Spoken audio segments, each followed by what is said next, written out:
Яркость красок, четкость и изящество линий. За индивидуальным стилем авторов в каждой работе видна эпоха и школа иконописи. Их художественная ценность неоспорима, но не стоит забывать, что образы несут в себе еще и историческое и духовное значение. Выставка условно разделена на 3 части – иконы Богородичного цикла, Спасового цикла и образы святых, особо чтимых на Руси. Поздние иконы – явление очень своеобразное. Для нее присуще разнообразие стилей. И так называемый итальянский или академический стиль начинает теснить канонизированную традицию византийско-русскую.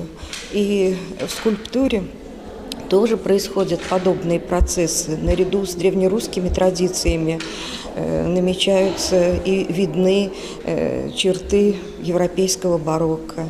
Иконы созданы в конце 18-го и начале 20-го столетий. В фондах музея они оказались в 70-е, 80-е и 90-е годы. Были приобретены у частных лиц, а также поступили по линии Министерства культуры России. Такие выставки на религиозную тематику для музея давно стали традиционными. Но эта экспозиция уникальна тем, что в зале впервые выставлено 5 скульптур из дерева. Для православных людей, естественно, что молитва всегда связана со святыми изображениями или иконами. И мы практически не мыслим себе духовной жизни, а вне иконописи. Они являются ярким, то есть свидетельством о нашей духовной жизни.